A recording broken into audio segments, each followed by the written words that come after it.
I'm going to talk about connected citizens. When I launched Patch.mov several years ago here in London, the idea was to create a generalized data broker for managing the data from lots and lots of different types of device.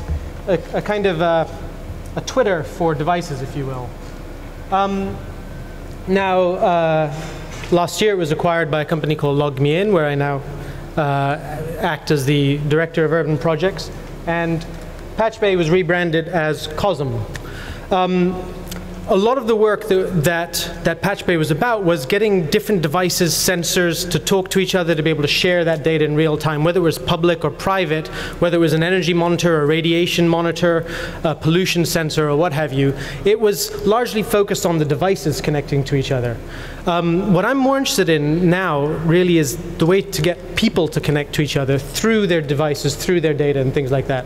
So what I'm going to do is I'm going to just explain what I mean by the Internet of Things, which is this kind of new industry that I think we've heard quite a lot of recently, and then give 3 examples of things that I find exciting in this area.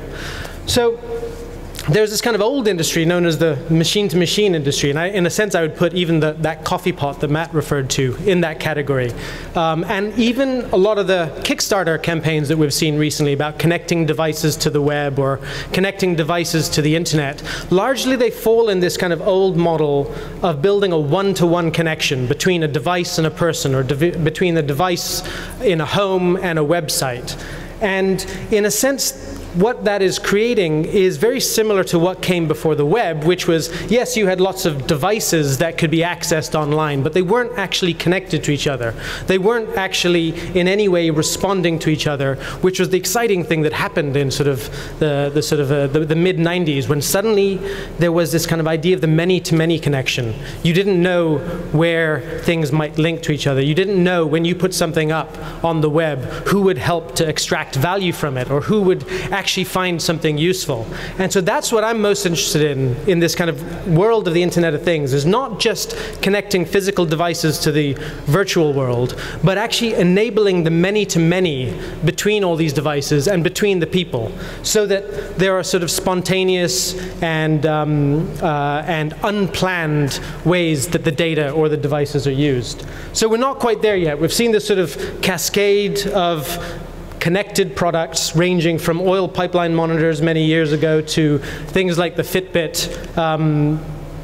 sort of exercise monitor. But in terms of this sort of, there are many different quotes for the number of devices that are going to be connected, from 15 billion to 50 billion, to streets filled with sensors and highways monitoring every single car that goes past. In order to get to that stage, I do think that we need to get to this point at which the many-to-many connections are possible, and we're not quite there yet.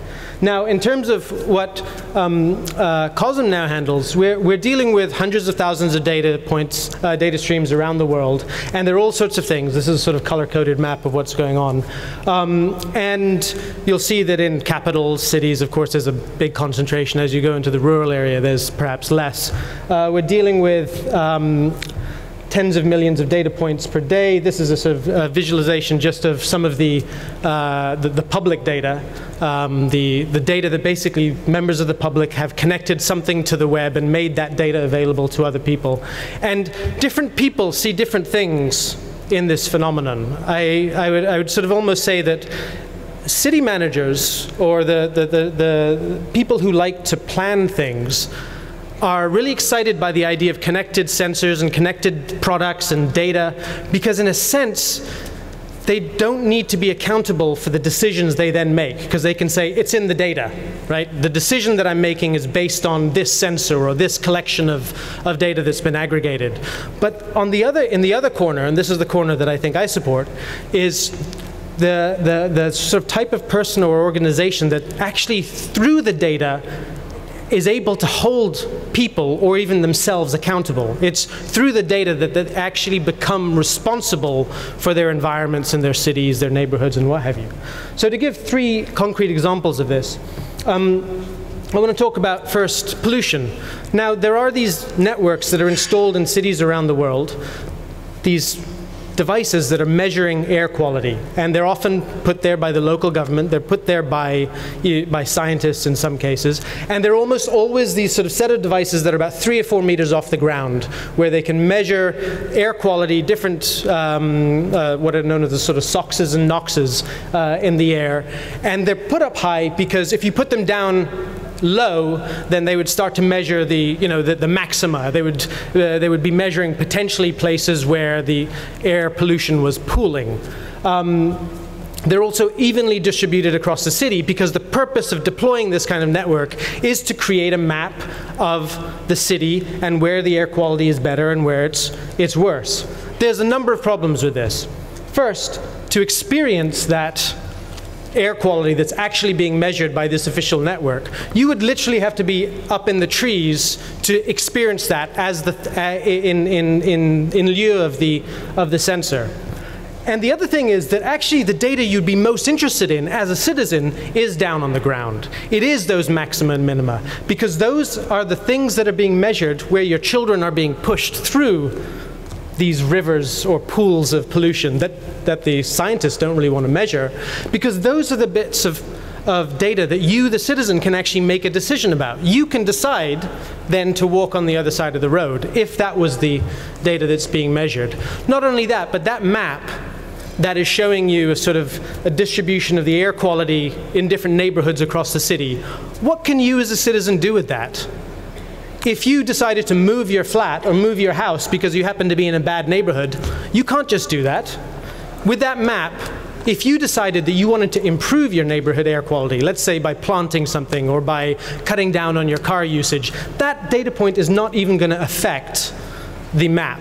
So you're not incentivized to do anything, and you can't actually use that information. Now, the government can use that information, but not the citizens. That's essentially the point I want to make. So what we discovered in our community was that there was this movement to create a citizen-led air quality network. We helped basically bring together different communities in Amsterdam and New York and then in other cities to what became a Kickstarter campaign for the air quality egg. And this is essentially a device that is relatively low cost, that the citizens can put where they want, where the data is actually shared in real time between citizens, and where citizens themselves can then start to build applications on top of that data. This is the early prototype. About 100 people have been involved in designing this, designing the casing, designing the electronics, designing the software, the applications, the firmware. People from all sorts of different backgrounds have been participating in this. Then there are actually the people who do have an air quality expertise, who are able to comment on the types of things that are being measured, et cetera, et cetera. So they're just starting to go online this week as it happens. This is the airqualityegg.com website. The second thing I'd like to talk about is what happened in Japan following the radiation disaster at Fukushima. Early on, a lot of people concentrated on this one patch bay feed that was measuring the radiation levels actually in a laboratory hundreds of miles away from the site in Kyoto.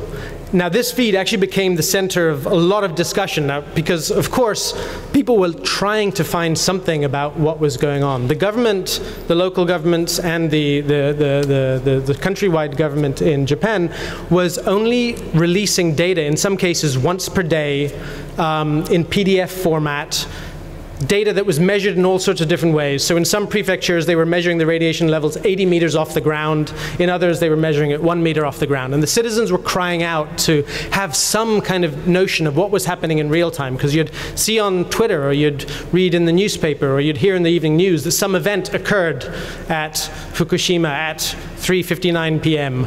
But there was no way to actually understand what was going on.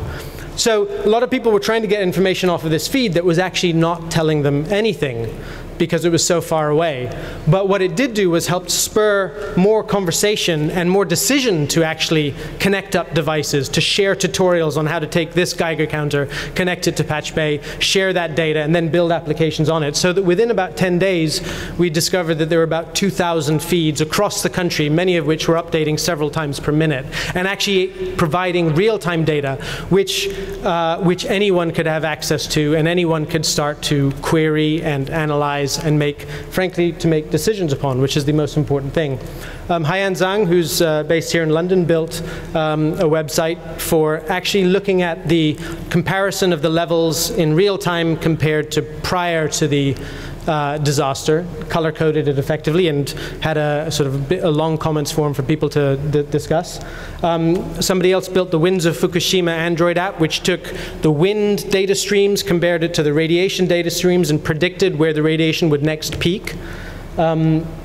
There were visualizations for understanding how this was distributed across the country, heat maps for looking at particular events, and so on and so forth. People created SMS alerts so that you didn't have to have your own Geiger counter. You just put an SMS alert on your neighbor's Geiger counter. There was a form online for just uploading manual data if you didn't have a web-connected device, and so on and so forth. This was basically people coming together to solve a problem that was much better solved in a kind of crowdsourced way, echoing a little bit what Nigel was talking about earlier. And then we started seeing radiation feeds sort of being connected around the world as the rest of the world became interested in and concerned about radiation. I'm just going to finish with one project called Natural Fuse, which is basically a plant with a power socket on it. And the idea here is that the power socket is limited by the capacity of the plants to offset its carbon footprint. So if everything worked fine, then the plants would enable you to be carbon neutral for anything that was plugged into it. The problem is that even a low wattage lamp requires 6 of these units to offset its carbon footprint. So if you plug in an LED lamp, you would actually need 6 plants to offset its carbon footprint at any one time.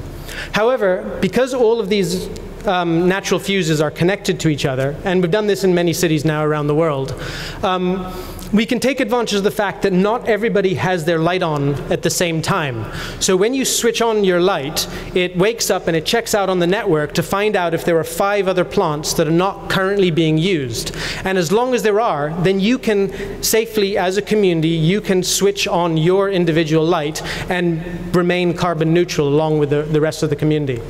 If there are only, let's say, 3 plants outside, then it will switch off after a few seconds before it harms the carbon footprint of the community. If, on the other hand, you decide you want to be selfish, you can choose to be selfish because you might have heard a noise in your apartment and you want to get that damn light on very quickly. You can choose to be selfish, but if you harm the carbon footprint of the community, then it will send out a kill signal to kill somebody else's plant, thus depriving the whole community of a kind of connected resource. So I'm going to close there. The idea here is that you're not just connecting products together in a one-to-one way to the web, but you're actually trying to create ways of making collective decision-making where individual actions are based somehow on the knowledge, either explicit or implicit, of what else is going on out there, what other people are doing, the decisions that they are making, and you're not just making these sort of decisions in isolation.